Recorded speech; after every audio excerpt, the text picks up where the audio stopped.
नमस्कार। मैं रामधन शर्मा फिर से आपके समक्ष अपनी बात लेकर के, आपकी बात लेकर के, बच्चों की बात लेकर के प्रस्तुत हूँ।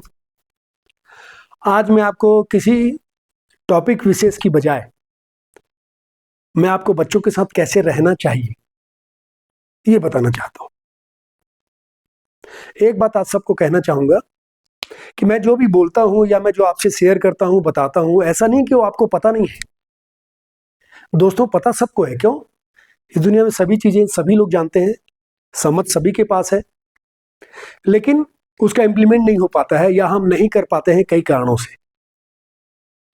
तो मैं आज आपसे बताना चाहता हूं कि बच्चों के साथ रहना कैसे चाहिए। जैसे आज यदि मैं 1500 से ज़्यादा बच्चों से जुड़ा हुआ हूँ, रोज़ उनसे बात करता हूँ, स्कूल जाता हूँ। आपको पता है संस्कार पब्लिक स्कूल मेरी स्कूल है। मैं स्कूल जाता हूँ, बच्चों से बात करता हूँ, तो मैं नर्सरी के बच्चे से भी मिलता हूँ, क्लास 12 के बच्चों की क्लास भी लेता हूँ। तो मैं थोड़ी-सी उनकी मानसिकता उनकी समझने लगा हूँ, जो आपसे शेयर करना चाहता हूँ और मैं चाहता हूँ कि आप भी इस बात का ध्यान रखें।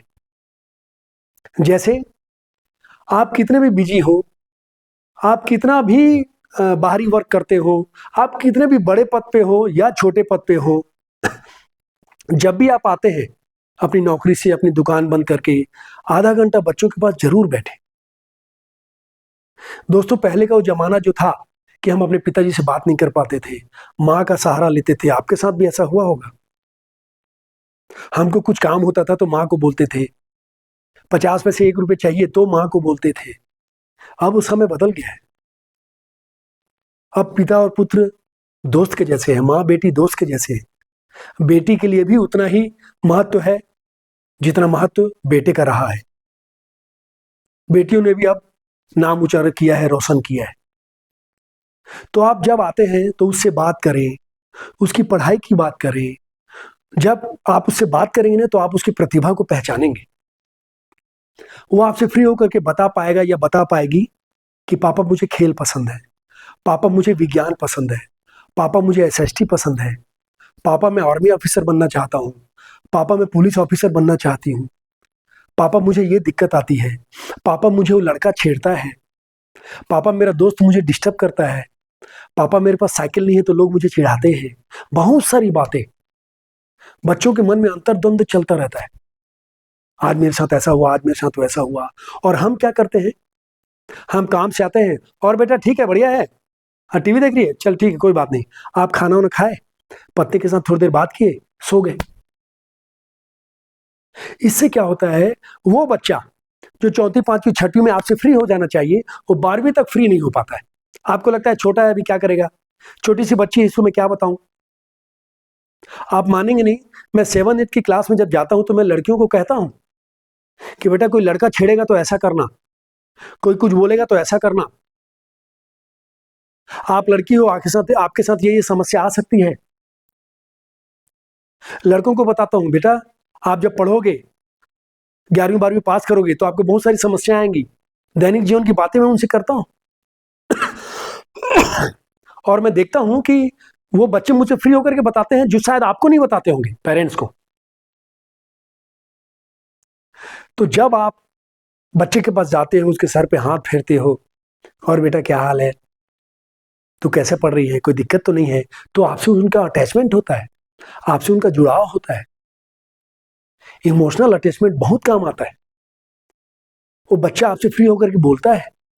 जब भी बच्चा गलत करने के लिए कोई कदम उठाने की कोशिश करता है, जैसे उसको किसी कोई नशा सिखाने की कोशिश किया, उसको कहीं ले जाने की कोशिश किया, कोई गलत बात सिखाने की कोशिश किया, तो आपका वो इमोशनल अटैचमेंट काम आता है। दूसरा, सुबह उठते ही, पता नहीं आप करते भी होंगे शायद, लेकिन मैं अपनी बता रहा हूं, अपना अनुभव। सुबह उठते ही आपको मोबाइल में आपको भजन चलाना है, कोई सा भी भजन। आज मेरा बेटा बाहर पढ़ रहा है, मैं उससे पूछता हूँ, बेटा सुबह क्या करता है? पापा भजन चला लेता हूँ मोबाइल में। तो मुझे बहुत अच्छा लगता है, सुकून मिलता है। क्योंकि संस्कार तो ऐसे ही बच्चे सीखते हैं। जब तक आप उसके पास बैठोगे नहीं, बात नहीं करोगे, कैसे बताओगे कि हमारी ये परंपरा है, हमारा ये संस्कार है, हमारा धर्म ये कहता है? कैसे बताएंगे? कैसे बताएंगे कि बेटा पढ़ने में ये दिक्कत आती है? आप कैसे बताओगे कि बेटा दोस्त मिलेंगे तो ये करेंगे? मैं आपको बताता हूँ, मैंने अपने बेटे से कहा, जब वो बाहर पढ़ने जा रहा था, बेटा अच्छे और बुरे दोनों लोग मिलेंगे। तो मैंने 3 बातें उसको बता दी थी कि बेटा कोई चीज किसी की चोरी नहीं करना है, कोई भी नशा नहीं करना है, और किसी भी मातृशक्ति को, माँ बहन को, किसी को भी गलत बात या उसको छेड़ना, ये वो नहीं है। इन 3 बातों के लिए मैं तेरे को कभी क्षमा नहीं करूंगा। और भगवान की कृपा है, खुशी है कि नशा आज तक वो नहीं किया है, और अन्य लड़कियों की, माताओं बहनों की इज्जत करता है। जो हमने सीखा वो हमने सिखाया। तो जब तक आप उससे बात नहीं करेंगे, कैसे सिखाएंगे? फिर वो बोलता है पापा यहाँ दिक्कत आ रही है, वहां दिक्कत आ रही है। तो वो चर्चा करता है, उसका तनाव दूर होता है। उसको पता है कि माता पिता से बात करूंगा तो तनाव दूर होगा। तो सुबह उठे तो खुद भी भजन सुने, उसे भी सुनाए, घर का माहौल अच्छा रखें। नवरात्रि चल रही है तो उसको बोले बेटा रोज माता को प्रणाम करो, उसके बाद किसी काम पे जाओ, पढ़ने में जाओ। किसी अन्य धर्म के हैं तो वैसा अपने धर्म का पालन करते हुए काम करें। तो जब आप ये सब बातें सिखाएंगे, तो मैंने ये महसूस किया है दोस्तों, उस समय हमें पता नहीं चलता है, लेकिन वो बच्चे के मन में धीरे धीरे संस्कार के रूप में घर करती जाती है। और अंततः वो बच्चा जब बड़ा होता है तो धर्म कर्म का महत्व, पूजा पाठ का महत्व, माता पिता का महत्व, इन सब बातों को समझता है। तो मैं आपसे निवेदन करता हूं कि उससे बात करें, चर्चा करें, उसके साथ रहें, खेलें कूदें। कितना भी थके रहें, आधा घंटा उससे बात करें। यदि दिन में समय है, किसी दिन उसके साथ ग्राउंड चले जाएं, संडे को उसके साथ कहीं टहलने चले जाएं, उसके साथ संडे को एक आध बैठ के पिक्चर देखें, साथ में खाना खा सकते हैं तो और अच्छी बात है। ये मैं आपको सिखा नहीं रहा हूं, मुझे मालूम है कि आपको पता है, लेकिन क्या हम ये कर पाते हैं? शायद हर बार नहीं कर पाते।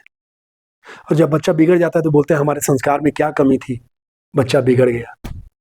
दोस्तों बिगड़ा नहीं है। जब वो बिगड़ रहा था तो आपने जो काम उसके लिए करना था, उसका दोस्त बनना था, उसके साथ बात करनी थी, वो आपने नहीं किया, इसलिए वो बिगड़ा है। खैर, अभी भी वापस आ सकता है यदि ऐसी कोई बात है तो। लेकिन छोटे बच्चे होंगे, अभी तो नन्हे मुन्ने बच्चे होंगे, उनके साथ रहिए, घुलिए मिलिए, बात करिए। मेरा विश्वास है माता पिता के संस्कार बच्चा भूलता नहीं है। मैं भी इंदौर में 3 साल रहा, मैंने अपने माता पिता के संस्कारों का पालन किया।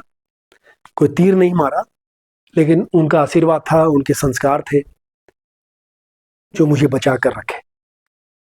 मैं चाहता हूं आपके भी बच्चे, जो मेरे भी बच्चे हैं, उनको भी ईश्वर बचा करके रखे, क्योंकि आपने उनको संस्कार दिया है। और ये संस्कार ही उन्हें अच्छा इंसान बनाएगा, सफल इंसान बनाएगा, समृद्ध इंसान बनाएगा, दयालु इंसान बनाएगा, और एक अच्छा नागरिक बनाएगा।